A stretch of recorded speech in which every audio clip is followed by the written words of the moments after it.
Bonsoir, bonsoir, bonsoir à tous. Bonsoir chers frères, bonsoir chères sœurs.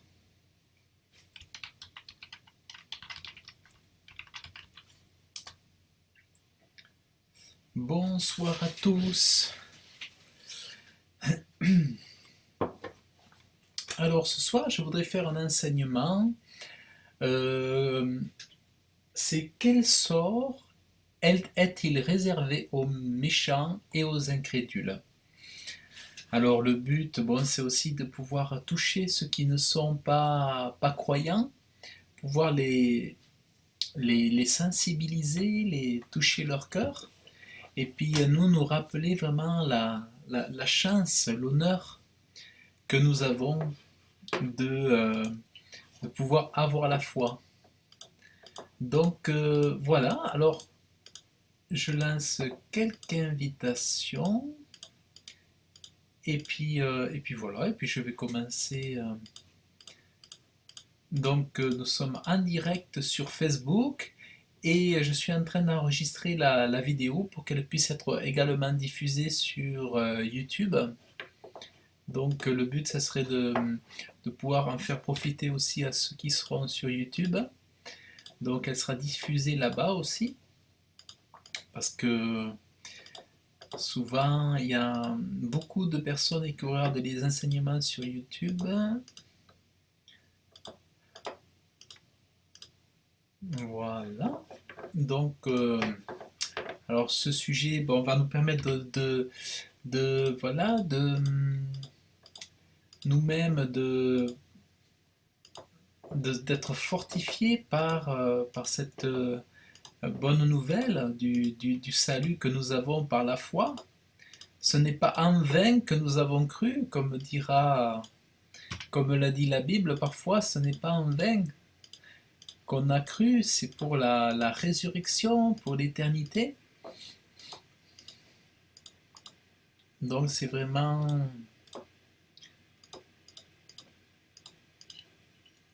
une extrême, un grand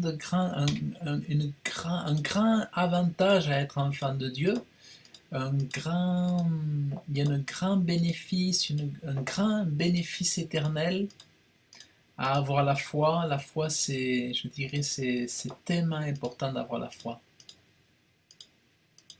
Voilà, donc j'ai lancé quelques invitations et puis on va commencer. Voilà. Donc, hop, on va commencer. Voilà, voilà.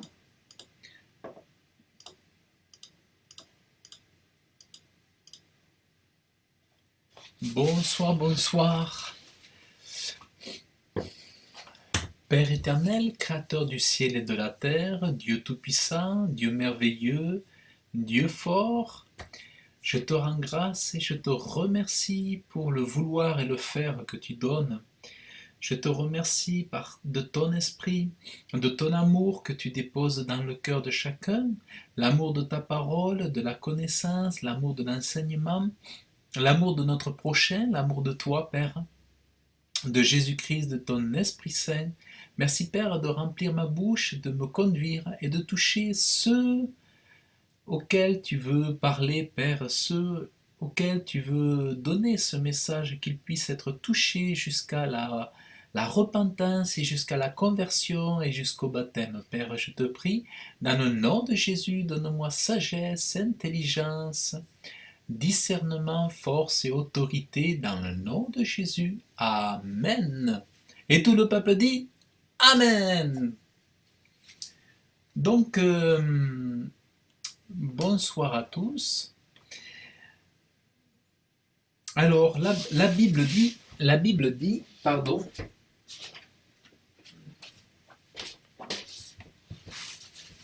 la Bible dit dans Psaume 92, Psaume 92, dans Psaume 92, verset 6 à, alors, Psaume 92, verset 6 à 7. Alors, je vais lire Psaume 92, verset 6 à 7. L'homme abruti n'y connaît rien, et le fou n'entend point ceci, savoir que les méchants croissent comme l'herbe,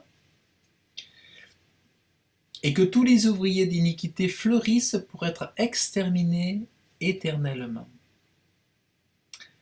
Alors ça c'est fort parce que Dieu déclare que il y a énormément de méchants, de méchanceté, il y a énormément de personnes qui font semblant par exemple, dans des religieux, par exemple, les ouvriers d'iniquité, souvent les ouvriers d'iniquité, ce sont des ouvriers, c'est-à-dire des gens qui travaillent en apparence pour Dieu, mais qui ne servent pas Dieu comme il faut. Ils font semblant. Donc, les ouvriers d'iniquité, ce sont des personnes qui se font passer pour des ouvriers, mais qui ne sont pas des bons ouvriers, qui sont des ouvriers d'iniquité. Donc, c'est le mensonge, quoi. Donc, en fait, Dieu rappelle qu'il y a énormément de méchanceté, énormément de tromperie, et que lui le sait, et que lui, il agira, et que ces personnes ne seront pas laissées sans une justice divine. Donc, en fait, Dieu s'occupe de la méchanceté. Souvent, on se dit, nous, mais qu'est-ce qui va se passer? Pourquoi est-ce qu'il ne se passe rien? Pourquoi est-ce qu'ils ne sont pas jugés? Pourquoi est-ce qu'on ne les arrête pas? Mais en fait, tous ceux dont on a l'impression qu'ils ne seront pas, qui passent entre les mailles du filet en réalité, ils n'y passent qu'en apparence pendant un moment. Mais à un moment donné bien précis, tous les méchants seront devant le tribunal de Dieu et la sentence sera grave. La sentence sera grave, bien plus grave que s'il n'avait été en prison, bien plus grave que tous les jugements d'hommes. Donc la sentence devant Dieu, passer devant le trône de Dieu pour être jugé quand on est un méchant ou un trompeur, mensonger, là c'est pas bon de tomber devant Dieu. C'est pas bon d'attendre le dernier moment et d'attendre euh, de pas soi-même s'humilier devant Dieu. C'est très très mauvais. Parce que c'est vraiment très très très mauvais. Parce que vraiment, Dieu, bon, autant il est merveilleux, plein de compassion, de miséricorde, mais autant quand on s'endurcit, qu'on ne se repent jamais et qu'on s'entête, mais après la sentence, elle est terrible, c'est l'éternité en enfer. C'est l'éternité en enfer à cause de quoi? Du mensonge, à cause de la tromperie, à cause de la fausseté, à cause de la fausse religion, à cause des sectes. Et ça, c'est terrible. Donc Dieu dit que les méchants, ils grandissent comme l'herbe, ils croissent, il y en a partout. Il y a partout, partout, partout. Alors c'est vrai que euh, on a l'impression, nous, quand on est entre nous, qu'il y a beaucoup de foi, beaucoup de chrétiens, qu'on est nombreux, qu'on est une famille nombreuse, mais Dieu dit que à côté de ça, il y a énormément de méchanceté, énormément de méchanceté. Donc finalement, euh, par rapport à l'ensemble de la planète Terre, on pourrait dire qu'on n'est pas nombreux par rapport à l'ensemble de la planète Terre. Si les méchants croissent comme l'herbe, ça veut dire qu'ils sont nombreux, euh, ils se multiplient, et ils ne se cessent pas de se multiplier. Donc ça foisonne sur la terre de méchanceté. Ça foisonne de méchanceté, de, de, de personnes qui ne veulent pas reconnaître Dieu et qui s'entêtent dans la méchanceté.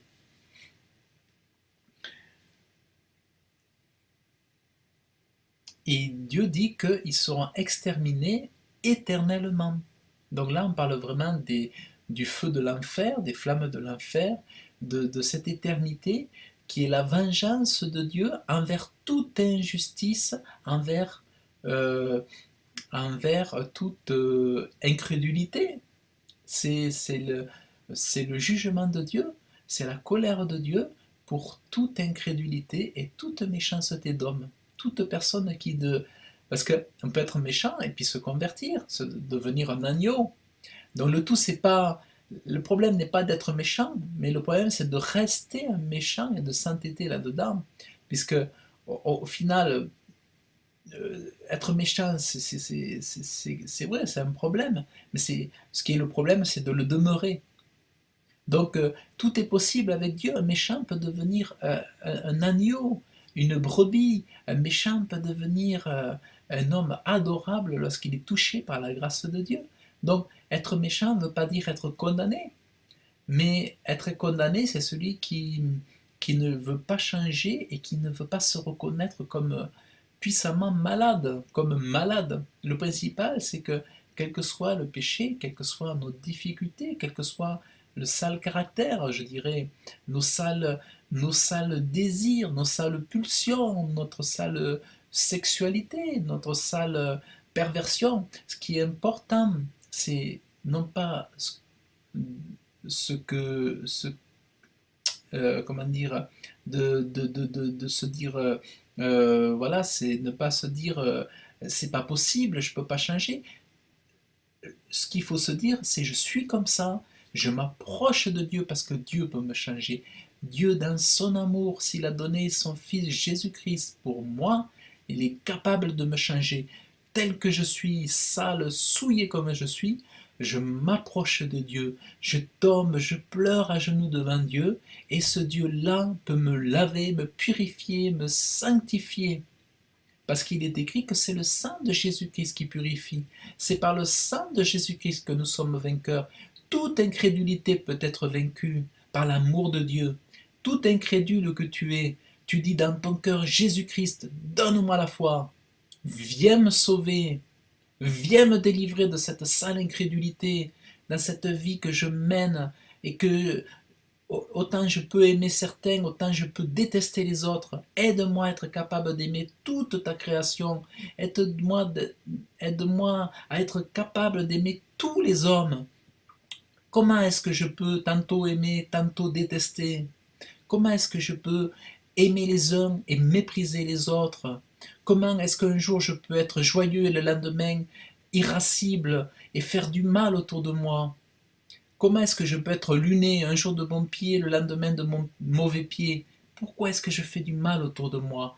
Père, au nom de Jésus, viens à mon secours. Aide-moi, aide-moi à ne plus faire du mal autour de moi. Aide-moi à ne plus être méchant. Et donc tu peux prier à haute voix. Tu peux, dans ton cœur, supplier Dieu, supplier Jésus-Christ de venir t'aider. Et en fait, c'est ça qui est extraordinaire. Donc peu importe si quelqu'un est méchant, peu importe si quelqu'un a été méchant, a passé des années dans la méchanceté sans savoir comment s'en sortir, il y a un Dieu tout-puissant qui délivre de la méchanceté. Parce qu'il y a un Dieu qui est venu justement pour vider l'enfer, et remplir son ciel, remplir son paradis. C'est ça, en fait, la bonne nouvelle. C'est qu'on n'a pas besoin de mourir, on n'a pas besoin de passer par l'enfer. Jésus-Christ l'a fait pour nous, pour que nous puissions aller au ciel. Et c'est ça qui est excellent. C'est ça qui est excellent. Dans la Bible, il est dit au psaume 145, verset 20, au psaume 145, verset 20, l'Éternel garde tous ceux qui l'aiment, mais il exterminera tous les méchants. Donc, Dieu va garder tous ceux qui reconnaissent Dieu. Ne pas aimer Dieu, c'est quoi? C'est refuser de croire en son cœur qu'il est ton créateur. Ne pas aimer Dieu, c'est tout simplement l'ignorer, tout simplement. Ne pas aimer Dieu, c'est l'ignorer tout simplement. La plus grande, la plus simple forme de mépris envers quelqu'un, une forme de mépris qui est très bien connue de la nature humaine, c'est d'ignorer quelqu'un.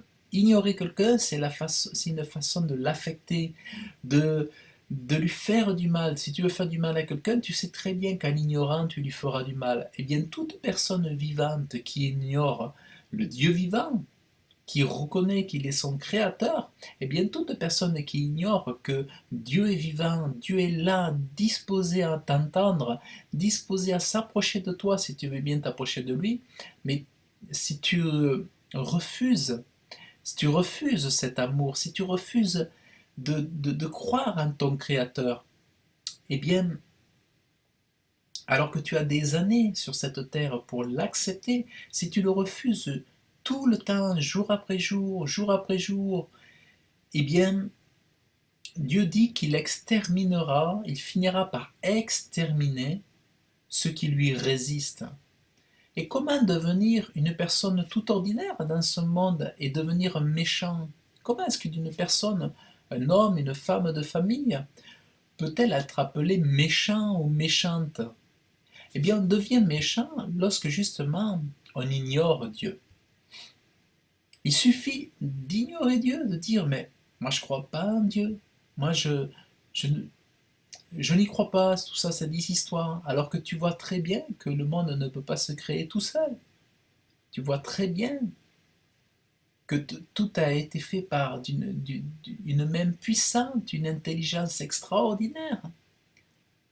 Même pour faire une maison elle ne se fait pas toute seule. Et pourtant, euh, une maison, c'est que de la pierre, quelque chose qui ne bouge pas. Et pourtant, tout ce monde est vivant. Toute cette planète, elle est vivante, elle est faite d'êtres, d'animaux, d'humains, de planètes, d'un ciel, d'une terre, de plantes, de végétaux, de tout est vivant sur la Terre. Donc, il y a forcément une intelligence au-dessus de tout ça qui gère toutes les lois de la Terre et qui en a été l'auteur. Ça ne peut pas être possible autrement, à moins d'être volontairement aveugle et volontairement de résister à cet appel de Dieu, parce que Dieu, à travers ses œuvres, nous demande de l'aimer. À travers sa création, Dieu nous appelle à l'aimer.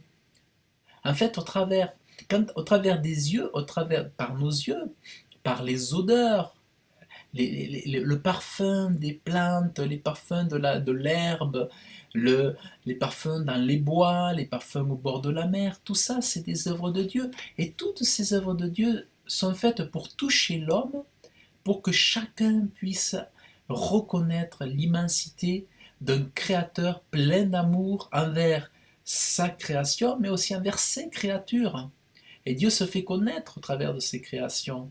Donc, comment peut-on résister à cette déclaration d'amour de ce créateur qui se cache pour être reconnu euh, par des cœurs qui n'ont pas besoin de le voir, mais qui ont tout simplement eu besoin de d'accepter, de comprendre que c'est Dieu qui est l'auteur. En fait, si Dieu se manifestait, il n'y aurait plus de foi. Si Dieu était visible, ça serait plus la foi, puisque la foi, c'est croire en celui qui n'est pas visible. La foi, c'est lié à l'espérance. Donc, certains voient Jésus, certains le voient dans les songes, certains le voient en vrai, certains ont visité le ciel. Mais la foi, c'est surtout ne pas voir et croire sans avoir vu. Et Dieu, c'est ça qui veut par-dessus tout. Après, une fois qu'on a eu la foi, Dieu peut se manifester à nous, se montrer à nous. Mais Dieu veut que les hommes soient touchés, pas parce qu'ils l'auront vu au préalable, à Dieu, mais parce qu'ils auront cru sans l'avoir vu.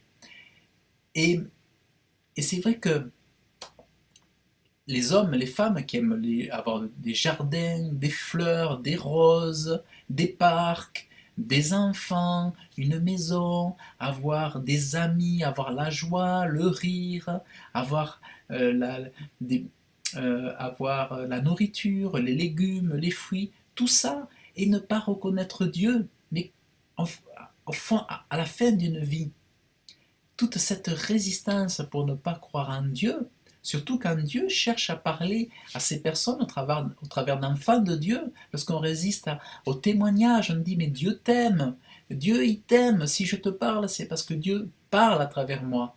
Donc autant de résistance, c'est autant de dureté, d'ignorance envers Dieu. Donc c'est pour ça que cette ignorance, elle est coupable. Il faut savoir que ignorer, c'est être coupable d'une absence d'amour. Ignorer Dieu, c'est être sans amour à l'égard de Dieu. Et ça, c'est un acte de méchanceté. Toute personne, tout homme, toute femme, tout adolescent, toute personne âgée, quelle qu'elle soit, même si elle a fait du bien à quelqu'un, si elle a fait du bien à droite, qu'elle a fait du bien à gauche, qu'elle a fait du bien devant, dehors, mais si elle n'a pas été devant Dieu, si elle n'a pas reconnu ce Dieu vivant comme étant le Dieu d'amour, au fond, cette personne reste une personne méchante, car elle n'a pas été sensible à l'amour, à l'appel de Dieu. Parce que forcément, Dieu a un appel sur les âmes. Forcément, pour chaque homme vivant, chaque femme, Dieu a un témoignage. Dieu s'est approché de ces personnes pour leur dire que Dieu t'aime, que Dieu, il est vivant, Dieu, il te parle. Donc, vous voyez, c'est forcément, tout le monde est coupable devant Dieu. Tous ceux qui ne l'ont pas aimé, tous ceux qui ne l'ont pas accepté, ils sont coupables devant Dieu. Donc quand ils meurent, ce ne sont pas que des pauvres gens qui sont morts sans Dieu, ce sont aussi des personnes coupables, et pour Dieu, des personnes méchantes. Moi j'aime tous ces hommes, toutes ces femmes, mais c'est vrai que quand on résiste à Dieu, à son appel, on finit par devenir méchant. Pas simplement méchant envers les hommes, envers les femmes, mais surtout aussi méchant envers son Créateur. Donc, on a lu le psaume 145, verset 20.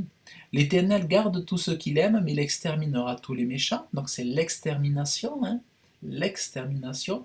Pas de paradis sans l'amour de Dieu, pas de paradis sans l'amour de Jésus, parce que ne suffit pas de dire Dieu, Dieu, Dieu, mais il faut aussi de sa bouche croire en Jésus-Christ. Il ne suffit pas de dire oui, il y a un Dieu, mais il faut aussi confesser Jésus-Christ et croire avec son cœur.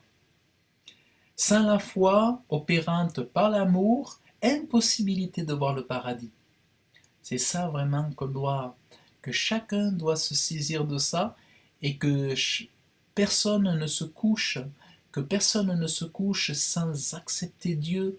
Après avoir entendu ce message, toute personne qui n'a pas entendu Dieu, qui n'a pas accepté l'amour de Dieu, toute personne qui entend ce message, qu'elle s'humilie dans sa chambre, qu'elle se mette à genoux et qu'elle supplie Dieu, qu'elle demande pardon à Dieu pour son incrédulité, et qu'elle accepte Jésus-Christ dans son cœur, dans sa vie, et qu'elle demande pardon, qu'elle accepte le sang de Jésus-Christ pour le salut de son âme, pour la purifier esprit, âme et corps, et qu'elle demande à Dieu de recevoir l'Esprit de Dieu, l'Esprit de sainteté, et de prier et de dire au nom de Jésus, Amen, je suis sauvé, je suis enfant de Dieu.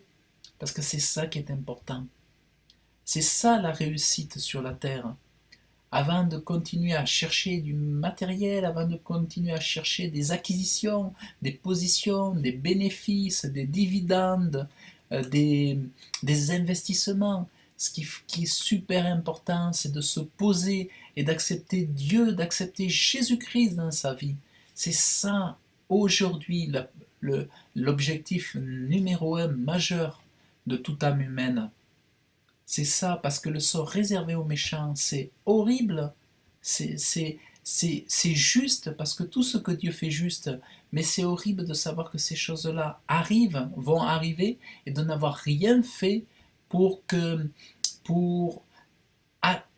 échapper à ça, échapper et être reçu dans le paradis de Dieu.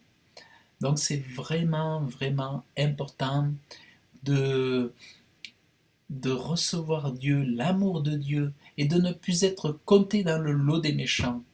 De ne plus être compté dans le lot des méchants, parce que la Bible nous dit bien qu'il y a énormément de méchants sur terre qui fleurissent, ils fleurissent pour être détruits, comme l'herbe des champs.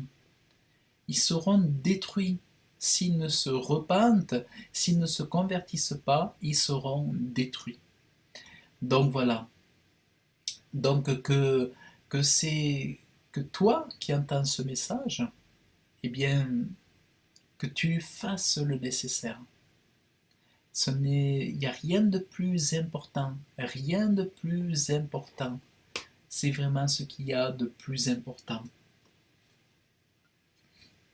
Il est écrit dans Psaume 7, versets 11 à 13, « Dieu fait droit aux justes, et le Dieu fort s'irrite tous les jours contre les méchants. » Donc Dieu s'irrite quand la méchanceté est là, quand la méchanceté est faite envers ton prochain, envers son prochain, Dieu s'irrite face à la méchanceté. Dieu n'est pas aveugle, Dieu est patient, Dieu ne tonne pas sur toi, Dieu ne fait pas tomber sur toi sa colère immédiatement. Dieu ne punit pas le péché de tous les pécheurs instantanément, mais Dieu voit tout, et tout ce qui fait mal, ça irrite Dieu. Tous détails qui sont faits pour blesser le prochain, ça irrite Dieu. Et Dieu s'irrite fort tous les jours contre les méchants. Si le méchant ne se convertit, Dieu aiguisera son épée, l'épée de l'enfer, l'épée de l'enfer. En enfer, ça sera comme des épées qui transperceront les gens. Ça sera comme des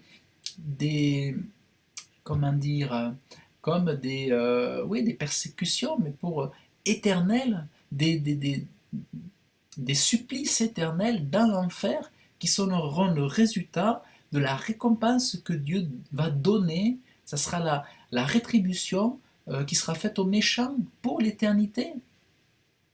Si le méchant ne se convertit, Dieu aiguisera son épée, et l'épée de Dieu, Dieu utilisera des instruments pour faire ce travail à sa place, et il utilisera s'il faut des démons, des esprits impurs, des esprits méchants dans l'enfer, ou Satan dans l'enfer. Il a bandé son arc, il l'a ajusté, il a préparé contre lui des armes mortelles. Il mettra en œuvre ses flèches contre ses ardents persécuteurs. Quand on est méchant, non seulement on est méchant, mais on persécute Dieu. À chaque fois que tu résistes contre Dieu, tu le persécutes par ta méchanceté, par ta résistance, ton cœur dur, ta dureté, quand tu t'entêtes dans de mauvaises voies, eh bien, tu es en train de persécuter Dieu. Dieu est plein d'amour, Dieu est riche en amour, Dieu est d'une bonté extraordinaire, et Dieu a du mal de voir cette souffrance, cette méchanceté parmi les hommes, et de ne pas accepter, son salut, de ne pas accepter son Fils Jésus-Christ, alors que c'est son cadeau pour toi, et bien de résister, tu persécutes Dieu. Dieu parlera. Et aussi, quand tu persécutes Dieu, c'est lorsque tu persécutes des enfants de Dieu. Tout enfant de Dieu qui est persécuté, même si tu ne le fais pas envers Dieu, contre Dieu, eh bien chaque fois que tu persécutes un enfant de Dieu, tu es en train de persécuter un chrétien. À chaque fois que tu persécutes un chrétien, tu es en train de persécuter Dieu. Chaque fois que tu fais du mal à un chrétien, chaque fois que tu parles mal à un chrétien, tu fais du mal à Dieu, tu persécutes Dieu. Et ça, on trouve ça dans le psaume 7, versets 11 à 13. Donc le sort réservé aux méchants est terrible. C'est pour ça que je dis, donne ton cœur à Dieu, toi qui entendras ce message et qui n'es pas converti, donne ton cœur à Dieu, ne t'endors pas, que ton sommeil ne se trouve jamais la paix jusqu'à ce que tu aies donné ta vie, que tu te sois mis à genoux dans cette chambre et que tu aies demandé pardon à Dieu, que tu acceptes Dieu, mais aussi que tu acceptes l'amour de Jésus-Christ, dans le nom de Jésus, parce que tu as beau être méchant, avec Dieu tout est possible, et ta méchanceté peut être anéantie par la puissance de Dieu, pour que tu deviennes une personne, un agneau, une personne extraordinairement agréable. Et tu peux être transformé d'une personne brutale, méchante, à une personne extrêmement douce. Voilà, parce que Dieu l'a fait avec nous et Dieu peut le faire avec toi. Dieu veut le faire avec toi. Donc voilà, je prie et j'ai espérance que tu feras cela en voyant cette vidéo. Donc, je vous remercie tous dans le nom de Jésus. Que Dieu vous bénisse abondamment. Que Dieu vous remplisse de sa paix, de son amour et de sa joie. Et je vous dis à très bientôt. Que Dieu vous bénisse dans le nom de Jésus. Et tout le peuple dit Amen. Amen. Tout le peuple dit Amen. Et merci de votre écoute. Que Dieu vous bénisse abondamment dans le nom de Jésus. Amen. Et vous retrouvez la vidéo sur YouTube si vous voulez la partager. Partagez cette vidéo. Faites de l'évangélisation. Vraiment, touchons les âmes. Et qu'elles appartiennent à Dieu. Que Dieu vous bénisse abondamment. À très bientôt. Salut, salut.